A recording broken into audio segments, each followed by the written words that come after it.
आ जाओ भाई, शुरू कर लेते हैं कंजंक्शन को। और लगभग अपने बेसिक वीडियोस समाप्त हो रहे हैं। और भाई फिर से वही सलाह है आपको, सीक्वेंशली वीडियो को देखें ताकि आपको सारा कुछ मामला समझ में आए है क्या चीज़। ठीक, नहीं तो फिर ऐसे ही टाइम पास होता रहेगा आपका। अब आ गया कंजंक्शन। कंजंक्शन क्या होते हैं? ज्वाइनिंग वर्ड्स, इनको कनेक्टर भी बोलते हैं क्योंकि ये कनेक्ट करते हैं। अब जैसे ये देखो मार्कर है और ये कैप है, तो इसको जोड़ने के लिए मुझे एक कनेक्टर चाहिए, तब ये जुड़ेगा ऐसे। तो ठीक है, कनेक्टर क्या काम करते हैं? जोड़ने का।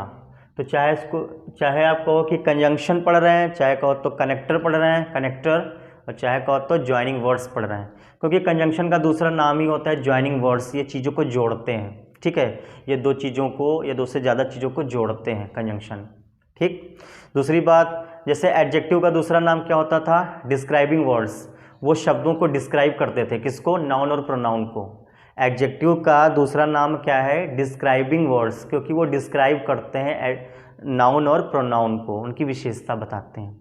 वैसे ही प्रीपोजिशन का दूसरा नाम क्या था? रिलेटिंग वर्ड्स, क्योंकि वो रिलेट करते हैं नाउन और प्रोनाउन को सेंटेंस के दूसरे शब्दों से रिलेट करने के काम में आते हैं प्रीपोजिशन।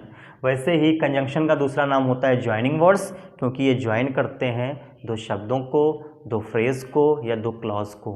डेफिनेशन देख लो, it joins two words, phrases और क्लॉजेस। ये जो कंजंक्शन होते हैं जोड़ते हैं दो शब्दों को, दो फ्रेज को या दो क्लॉज को। हो सकता है कि दो शब्द जुड़ रहे हैं वहाँ, हो सकता है दो फ्रेज जुड़ रहे हैं वहाँ, हो सकता है दो क्लॉज जुड़ रहे हैं वहाँ। ठीक है, और सेंटेंस को अच्छे से पढ़ते हैं, फिर पता लगाएंगे कि फ्रेज को जोड़ रहा है कि क्लॉज को जोड़ रहा है कि दो शब्दों को जोड़ रहा है कंजंक्शन। तो क्योंकि आपको पता ही है फ्रेज क्या होते हैं। फ्रेज तो होते हैं ग्रुप ऑफ वर्ड्स। फ्रेज क्या होते हैं? ग्रुप ऑफ वर्ड्स, और साथ ही साथ उसमें सब्जेक्ट और वर्ब का कोई चक्कर नहीं होता। जो फ्रेज होते हैं वो ग्रुप ऑफ वर्ड्स होते ज़रूर हैं, उसमें कई सारे शब्द हो सकते हैं, बट उसमें सब्जेक्ट और वर्ब नहीं आएगी। जब सब्जेक्ट और वर्ब नहीं होगा उसमें, तो वो अपना मीनिंगफुल सेंस नहीं देगा। आप खुद ही सोचो, कोई सेंटेंस लिखा है उसमें सब्जेक्ट भी नहीं है और वर्ब भी नहीं है, तो क्या उसकी कोई अच्छी हिंदी निकलेगी? क्या उसकी कोई मीनिंगफुल हिंदी निकलेगी? नहीं निकलेगी, उसका कोई अर्थ ही नहीं निकलेगा। तो फ्रेज़ यही होता है कि वो अपना मीनिंगफुल सेंस नहीं देते, क्योंकि उसमें जो वर्ड्स होते हैं उनमें सब्जेक्ट और वर्ब नहीं होते, इसलिए। क्लॉज क्या होते हैं? क्लॉज होते हैं ग्रुप ऑफ वर्ड्स। काफ़ी सारे वर्ड्स होते हैं और साथ ही साथ उसमें सब्जेक्ट भी होता है और वर्ब भी होता है, इसीलिए क्लॉज आपका मीनिंगफुल सेंस देता है। जब आप क्लॉज को पढ़ोगे तो उससे कुछ ना कुछ मीनिंग निकलेगी, क्योंकि उसमें सब्जेक्ट भी होगा, वर्ब भी होगा, कई सारे वर्ड्स होंगे। एक सेंटेंस में एक क्लॉज भी हो सकती है, एक से ज़्यादा क्लॉज भी हो सकती है। क्लॉज को पहचानने का तरीका, क्लॉज को कैसे काउंट करते हैं? सब्जेक्ट और वर्ब का पेयर ही होता है क्लॉज। जितने सब्जेक्ट उतनी वर्ब उतने क्लॉज। पहला सब्जेक्ट आया, उसकी वर्ब आ गई, एक क्लॉज। फिर आगे देखो, दूसरा सब्जेक्ट है तो दूसरी वर्ब होगी, दूसरा क्लॉज। ठीक है, सब्जेक्ट और वर्ब के पेयर को ही बोलते हो क्लॉज। आ जाओ यहाँ पर। अब देखा जाए कि यहाँ पर जो कंजंक्शन, पहले तो कंजंक्शन का पता लगाया जाए, फिर देखा जाए कंजंक्शन जोड़ किसको रहा है, फ्रेज को जोड़ रहा है कि क्लॉज को जोड़ रहा है कि दो शब्दों को जोड़ रहा है। अब वो दो शब्द क्या क्या हो सकते हैं? हो सकता है वो दो शब्द नाउन नाउन हो, इधर नाउन लिखा हो उधर नाउन लिखा हो, बीच में कंजंक्शन लगा हो सकता है कि कंजंक्शन दो नाउन नाउन को जोड़ रहा हो सकता है कंजंक्शन दो प्रोनाउन प्रोनाउन को जोड़ रहा है, हो सकता है कंजंक्शन दो एडजेक्टिव एडजेक्टिव को जोड़ रहा है, हो सकता है कंजंक्शन दो एडवर्ब एडवर्ब को जोड़ रहा है, और हो सकता है कंजंक्शन दो वर्ब वर्ब को भी जोड़ सकता है। आ जाओ भाई, हिंदी कर ले। Sachin and Anjali are celebrating Diwali.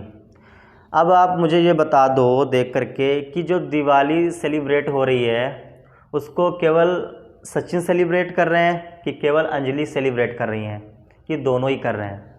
Diwali celebration केवल अंजलि कर रही है कि केवल सचिन कर रहे हैं? तो जब आप पढ़ते हैं तो यहाँ पर एंड लगा हुआ है, सचिन और अंजलि सेलिब्रेट कर रहे हैं दिवाली को, मीन्स दोनों ही सेलिब्रेट करने का काम कर रहे हैं। यहाँ पर ये जो एंड है ये कंजंक्शन है, किसको जोड़ रहा है?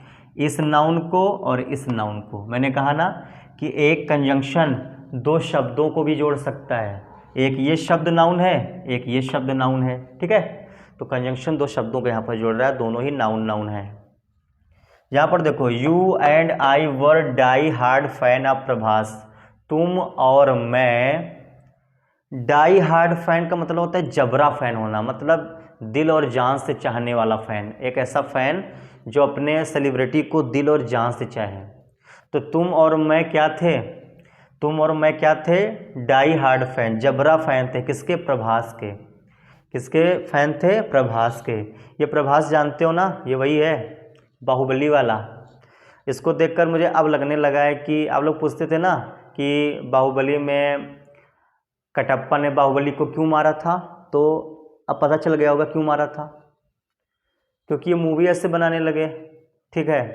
तो कटप्पा क्या करता, बेचारा मारेगा ही, क्योंकि ये मूवी ही ऐसी बनाने लगे। अभी देखो एक मूवी इनकी प्रभास की आई है, कौन सी आई है, आदि पुरुष, हद ही खत्म, मतलब कुछ भी। एक तो उसमें रावण जो है वो पुष्पक विमान उसको नहीं मिल पाया, तो वो बैठा किस में है, चमगादड़ में। और दूसरी बात, चमगादड़ भी ऐसा कि लग ही नहीं रहा चमगादड़, वो तो डायनासोर लग रहा मुझे। तीसरी बात क्या है कि वो मुझे रावण रावण नहीं लग रहा, वो तो मुझे मोची लग रहा है, ठीक है। और उसमें जो क्या कहते हैं हनुमान जी हैं, वो क्या कहते हैं, लंका तेरे बाप की, कपड़ा तेरे बाप का, जलेगी तेरे बाप की। हनुमान जी ऐसी बात बोल रहे हैं भाई, क्या ही रामायण है। मुझे तो लगा था कि भाई ये जो साउथ वाले लोग होते हैं ये अपने कल्चर को, अपनी जो धरोहर है उसका बड़ा ही मान सम्मान करते हैं, है ना। लेकिन ऐसा है नहीं, ये तो बस नोट छापने में लगे हैं, इनका कोई मतलब नहीं होता किसी की फीलिंग के साथ। कैसी मूवी बना दी, हाँ। और समझ लो मूवीज़ वालों, तुम कोई भी हो, एक बात समझ लेना, इस पूरी दुनिया में बस दो ही चीज़ें सही हैं, मेरा अपना एक्सपीरियंस है और बिल्कुल सही है। एक बाबा तुलसीदास द्वारा रचित श्री रामचरितमानस, ये बिल्कुल यथार्थ है, बिल्कुल सही है। और दूसरी चीज़ क्या सही है, रामानंद सागर जी द्वारा रचित रामायण धारावाहिक। और तुम रामायण धारावाहिक का 1% अपनी मूवीज़ में नहीं दिखा सकते। अगर तुम दिखा दो तो मैं पढ़ाना छोड़ दूँगा, ठीक है। तुम्हारे अंदर दिमाग ही नहीं है, तुम पढ़ते लिखते ही नहीं हो रामायण को, तुम नहीं बना सकते, छोड़ो यार।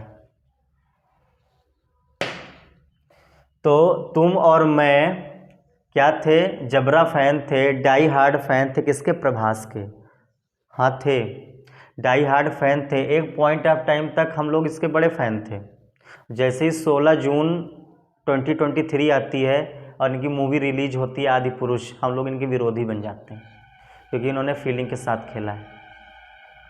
तो यहाँ पर डाई हार्ड फैन कौन थे, केवल यू थे कि आई भी था, या दोनों ही थे। तो एंड लगा हुआ है तो इसका मतलब है कि केवल अकेले यू ही फैन नहीं थे, आई ना तो अकेले आई फैन थे, दोनों ही फैन थे। यहाँ देखो, Ajay purchased a new coat as well as an old coat. Ajay ने खरीदा था एक नया कोट, एज वेल एज का मतलब होता है उसी प्रकार से, वैसे ही एक पुराना कोट। तो अजय ने अकेले केवल नया कोट नहीं खरीदा, न तो अकेले पुराना कोट खरीदा, उसने दोनों ही कोट खरीदे। अजय ने परचेज़ किया था एक नया कोट और वैसे ही एक पुराना कोट। यहाँ पर ये जो एज वेल एज लगा है ये कंजंक्शन है, और ये किसको जोड़ रहा है, new coat and an old coat, है ना।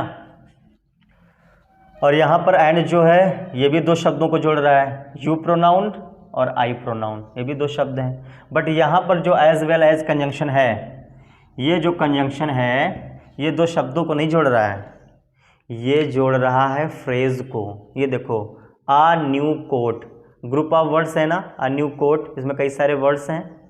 एन ओल्ड कोट, एक पुराना कोट, इसमें भी कई सारे वर्ड्स हैं। और सब्जेक्ट और वर्ब तो है नहीं इसमें कहाँ सब्जेक्ट वर्ब है। तो ये यहाँ से पता चल गया कि ये कंजंक्शन क्या कर रहा है, फ्रेज को जोड़ रहा है। आ जाओ यहाँ पर देखो, you sing but she dances, तुम गाते हो लेकिन वह नाचती है। अब ये बट यहाँ पर कंजंक्शन है, तुम गाते हो लेकिन वह नाचती है। अब यहाँ पर लेकिन किसको जोड़ रहा है, क्या लेकिन यू और शी को जोड़ रहा है? नहीं, यहाँ पर जो बट है वो इसको जोड़ रहा है, यू सिंग, और ये कंजंक्शन आपका होने लगा, और शी डांसेस, यानी कि ये कंजंक्शन क्लॉज को जोड़ रहा है। सब्जेक्ट, इसकी verb a clause, clause first, बीच में कंजंक्शन, फिर सब्जेक्ट और इसकी वर्ब दूसरी क्लॉज। क्योंकि आपको पता है कि क्लॉज क्या होते हैं, सब्जेक्ट और वर्ब का पेयर। तो यहाँ पर जो कंजंक्शन है वो क्लॉज को जोड़ रहा है। यहाँ पर जो कंजंक्शन एज वेल एज लिखी है ये जोड़ रहा है ग्रुप ऑफ वर्ड्स को, यानी कि फ्रेज को। ये अ न्यू कोट, ये phrase first, an old coat, ये फ्रेज सेकेंड। यहाँ पर जो एंड कंजंक्शन है ये प्रोनाउन प्रोनाउन को जोड़ रहा है, ये नाउन नाउन को जोड़ रहा है। और सेंटेंस को ब्रेक कर लें तो और आपको समझ में आएगा। यहाँ पर देखो, आपका जो सचिन है वो नाउन है, प्रॉपर नाउन है, अंजलि भी नाउन है, प्रॉपर नाउन है।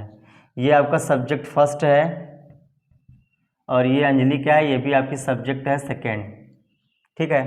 और एंड क्या है, कंजंक्शन। तो एंड कंजंक्शन ने क्या किया, इस नाउन और इस नाउन को जोड़ा, इस सब्जेक्ट फर्स्ट को और इस सब्जेक्ट सेकंड को जोड़ दिया, दो शब्दों को जोड़ा है। अब देखो, दो लोग हैं तो आर आ गया, हेल्पिंग वर्ब। अगर एक ही होता तो इज आता, सेलिब्रेटिंग मेन वर्ब।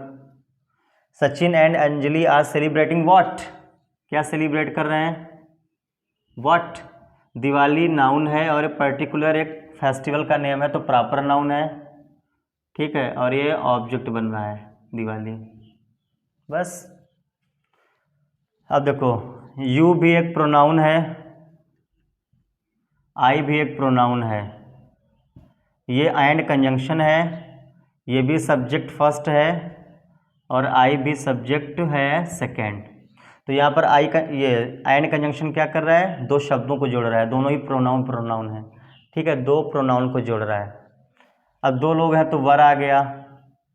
और ये बताओ, हेल्पिंग वर्ब की मेन वर्ब, आपको याद हो मैंने कहा था बी की फॉर्म इंग्लिश ग्रामर में दो काम करती है, हेल्पिंग वर्ब भी बनती है, मेन वर्ब भी बनती है। कैसे पहचानोगे, अगर बी की फॉर्म अकेले आए तो कह देना मेन वर्ब है, अगर किसी वर्ब के साथ में आए तो कह देना हेल्पिंग वर्ब है।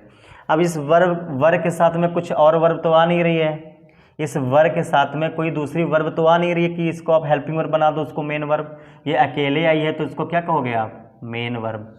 अगर ऐसे होता है you and I were celebrating, you and I were watching, तब इसको हेल्पिंग वर्ब, उसको मेन वर्ब। अभी अकेले आई तो मेन वर्ब है। और जब बी की फॉर्म मेन वर्ब बनती है तो सब्जेक्ट कॉम्प्लीमेंट आते हैं। सब्जेक्ट कॉम्प्लीमेंट कौन कौन होते हैं, नाउन, प्रोनाउन या एडजेक्टिव। और देखा जाए किसको बना सकते हैं, तो you and I were die hard fan, ये फैन फैंस नाउन है, कॉमन नाउन है, और साथ में ये सब्जेक्ट कॉम्प्लीमेंट बनेगा, ठीक। अब ये डाई हार्ड क्या है, ये डाई हार्ड है फैन, डाई हार्ड मतलब जबरा फैन, डाई हार्ड फैन मतलब जबरा फैन। तो ये शब्द इस नाउन के लिए है तो एडजेक्टिव हो गया, साथ में क्वालिटी बता रहा है। और आपको याद है कि जब बी की फॉर्म मेन वर्ब बने उसमें एडजेक्टिव भी आए और नाउन भी आ जाए तो सब्जेक्ट कॉम्प्लीमेंट नाउन को बनाना।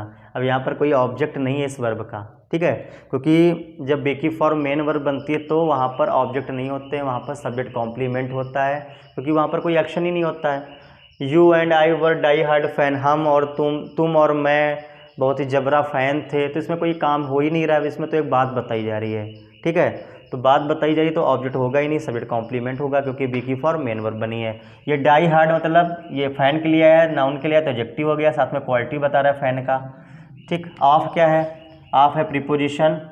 प्रभास नाउन है और ये पर्टिकुलर पर्सन का नेम है तो प्रॉपर नाउन है, और प्रीपोजिशन के बाद जो भी नाउन आते हैं उनको कहते हो प्रीपोजिशनल ऑब्जेक्ट। तो यहाँ पर समझ गए, एंड कंजंक्शन दो प्रोनाउन को जोड़ रहा है। यहाँ पर देखो, अजय आपका नाउन है, प्रॉपर नाउन है, सब्जेक्ट बन रहा है। Purchase, purchased, purchased, purchasing, second form भी वही, थर्ड फॉर्म भी वही, बट क्या है कि अगर अकेले आती है तो सेकंड फॉर्म मानते हैं। जब कभी सेकंड फॉर्म और थर्ड फॉर्म एक जैसी हो तो कैसे पहचानोगे कि सेकंड फॉर्म है कि थर्ड फॉर्म, बड़ा ही आसान। अगर अकेले आए तो सेकंड फॉर्म, किसी हेल्पिंग वर्ब के साथ में आए तो थर्ड फॉर्म। अब यहाँ इसके पहले कहाँ हेल्पिंग वर्ब बारीक हुई, तो ये सेकंड फॉर्म हो गई मेन वर्ब। अब अजय परचेज्ड व्हाट, क्या खरीदा अजय ने, Ajay purchased what, a new coat. तो ये न्यू कोट क्या है, ये हो गया, sorry, Ajay purchased what, coat. तो कोट है नाउन, कॉमन नाउन, और ये ऑब्जेक्ट है, ठीक।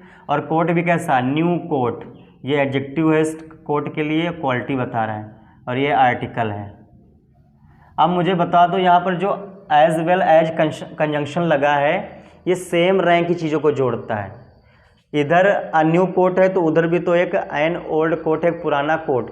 तो यहाँ पर ये जो एन ओल्ड कोट लिखा है ये भी ऑब्जेक्ट बनेगा, क्योंकि कंजंक्शन जोड़ता ही है सेम चीज़ों को। अगर कंजंक्शन इधर ऑब्जेक्ट को जोड़ रहा है तो उधर भी ऑब्जेक्ट को जोड़ेगा। तो ये कोट भी क्या है, यहाँ पर भी ये नाउन है, कॉमन नाउन है, और ये ऑब्जेक्ट बन रहा है।